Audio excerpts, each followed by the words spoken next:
Record vote শতাংশ নিয়ে বলেছেন মুখ্যমন্ত্রী মমতা বন্দ্যোপাধ্যায়। তিনি বলছেন এই ভোট অধিকার রক্ষার লড়াই, তাই মানুষ ভোট দিচ্ছেন। ভোট না দিলে ঠিকানা যাবে, সম্পত্তি যাবে, অধিকার যাবে। বউবাজারের সবাই হুঙ্কার দিয়েছেন মমতা বন্দ্যোপাধ্যায়। এত ভোট কাটার পরেও এত পার্সেন্টেজ ভোট কেন পড়েছে জানেন? এটা আমার মনে হয়, I may be wrong also. তার কারণ হচ্ছে মানুষ জানে এই ভোটটা তাদের অধিকার রক্ষার লড়াই। তৃণমূলকে ভোটটা না দিলে তার আমও যাবে, ছালাও যাবে। কারণ এরপরে এনআরসি করবার প্ল্যান করবে, ডিলিমিটেশন করবে, বিল নিয়ে এসেছিল। মহিলা বিল পাস হয়ে গেছে 23 সালের 25শে সেপ্টেম্বর। আমরা সবাই ভোট দিয়েছিলাম এবং বিল হয়ে গেছিল, 450-এর বেশি ভোট পড়েছিল। তো আজকে 23 সাল থেকে 26 সাল নোটিফিকেশন করলেন না কেন? আসলে কি প্ল্যানটা কি?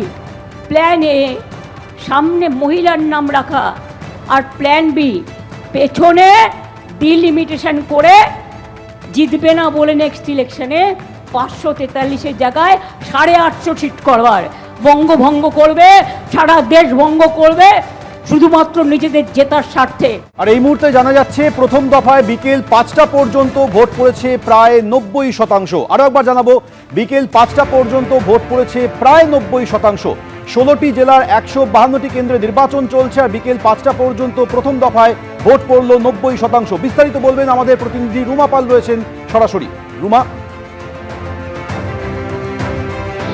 দেখো বিকেল 5টা পর্যন্ত 89.93 হয়েছে এবং আলিপুরদুয়ারে যেখানে দেখা যাচ্ছে 88.74%, বাঁকুড়াতে 89.91%, বীরভূমে 91.55%, কোচবিহারে 92.07%, দক্ষিণ দিনাজপুরে 93.12%, দার্জিলিংয়ে 86.49%, জলপাইগুড়িতে 91.20%, ঝাড়গ্রামে 90.53%, কালিম্পংয়ে 81.98%, মালদাতে 89.56%, মুর্শিদাবাদে 91.36%, পশ্চিম বর্ধমানে হচ্ছে 86.89%, পশ্চিম মেদিনীপুরে 90.70%, পূর্ব মেদিনীপুর 88.55%, পুরুলিয়াতে 87.35%, উত্তর দিনাজপুরে 89.74%।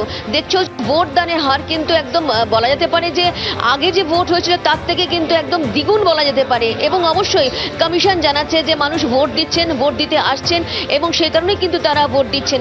এবং জানিয়ে রাখি, ইতিপূর্বেই কিন্তু মুখ্য নির্বাচনী আধিকারিকের কাছে কিন্তু নির্বাচন কমিশন অর্থাৎ দিল্লি নির্বাচন কমিশন থেকে মুখ্য নির্বাচন কমিশনেরও কথা হয়েছে।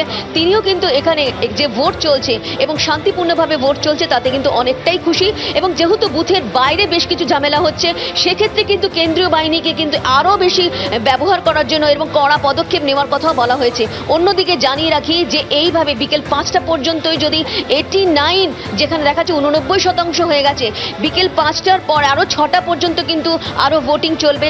যদিও এই পার্সেন্টেজ অন্যান্য সময় যখন এই পার্সেন্টেজের পুরো তথ্য দেওয়া হয় সেটা কিন্তু দেখা যায় যে সেদিনকে আসে না সেই তথ্য, পরের দিন সেই তথ্য পাওয়া যায়।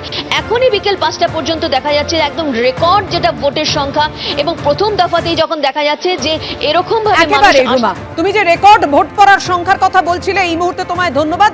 রাজ্যে প্রথম দফা নির্বাচনে বিক্ষিপ্ত অশান্তির খবর আজ বহরমপুরে, সেখানে কংগ্রেসের পোলিং এজেন্ট আক্রান্ত হয়েছেন, আর সেই আক্রান্ত পোলিং এজেন্টের বাড়িতে গেলেন অধীর চৌধুরী। অধীর চৌধুরী সেখানে পৌঁছে গেলেন কংগ্রেস প্রার্থী, এবং যেখানে পোলিং এজেন্ট তিনি আক্রান্ত হয়েছেন। এই অবস্থা তারা মালদা আপনাকে জানতে পেরেছেন? তারা মালদাতে তারা কি করে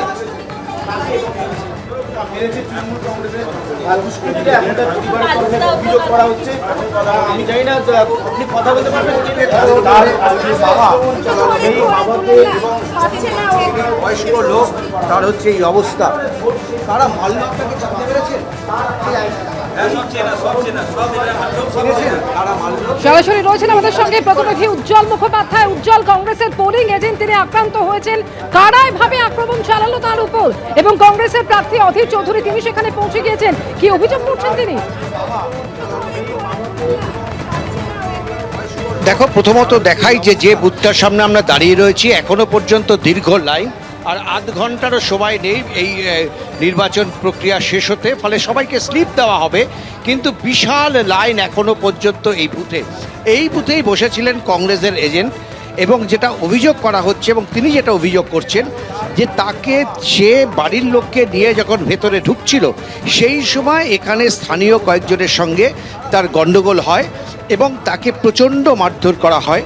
তার যেটা অভিযোগ, তিনি যেটা বারবার বলছেন যে একটি যুবকের সঙ্গে তিনি তার রাজনৈতিক পরিচয়, সে তৃণমূল কংগ্রেস করে, তারা প্রথমে তাকে ঘিরে ধরে এবং আরও কয়েকজন এসে তাকে মারধর করে।